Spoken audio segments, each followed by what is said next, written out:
Part of the reason that we're in this moment of crisis for democracy is that we've largely misunderstood what democracy is. Democracy isn't just about voting and elections, even though that's important. And it's not just about constitutional norms and institutions, even though that's important too. Democracy has always required much, much more. So since the ancient Greeks and Romans, philosophers and statesmen recognized that democracy could not persist in a society that had too much economic inequality. They thought that either the rich would oppress the poor, creating an oligarchy, or the masses would overthrow the rich with a demagogue leading the way. Either way, you would lose democracy if you had economic inequality. So what was essential to democracy was an economic democracy, a measure of economic equality, no one having too much economic power. Similarly, when a society becomes deeply divided by race, religion, clan, tribe, or ideology, democracy also becomes difficult to sustain. And the reason why is that democracy requires us to determine our own destiny together. But when we're so divided that we aim to oppose futures, democracy can't succeed. Lincoln said that a house divided against itself cannot stand. And this is why social solidarity, a united democracy, bringing people together across differences, across race, across the barriers that seem to be between us, that is so important to democracy. And at the same time, neither economic democracy nor social solidarity is going to be possible without having an actual political democracy, a government that is responsive and representative of the people. But we don't have that today either. In study after study, political scientists have shown that our government is responsive primarily to the wealthy and interest groups, not to ordinary people. A system of government that is mostly unresponsive to the people is not a democracy at all.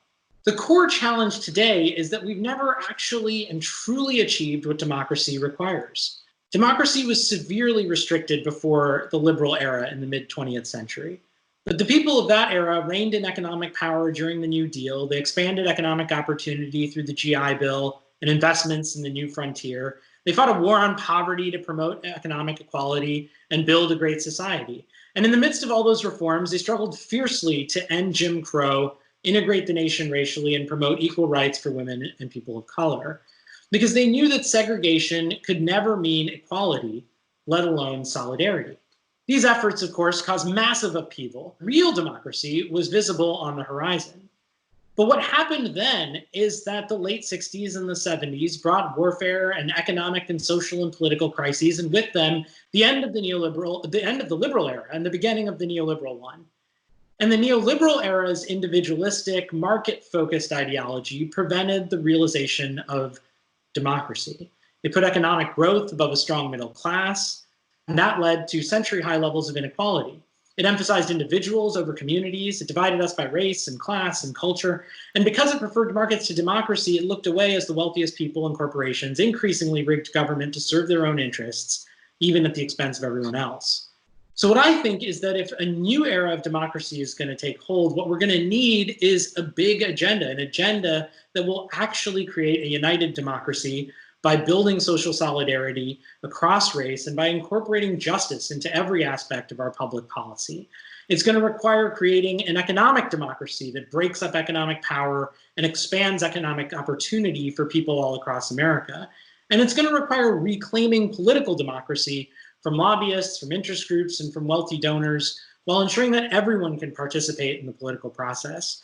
That agenda is what we're going to need, not just to save democracy, but to actually achieve democracy.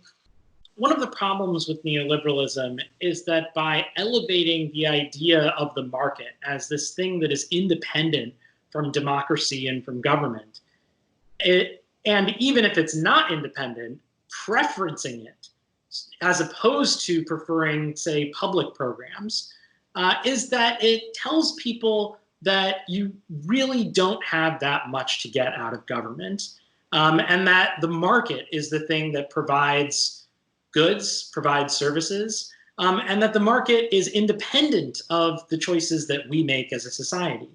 But in fact, the market is not independent of the choices that we make as a society. It is totally dependent on the rules that we set through democracy and on the laws that we create. So I think one of the challenges of neoliberalism is that by pushing forward the market ideal, it actually reduces some of the scope for democracy, when in reality, democracy is the thing that creates markets in the first place.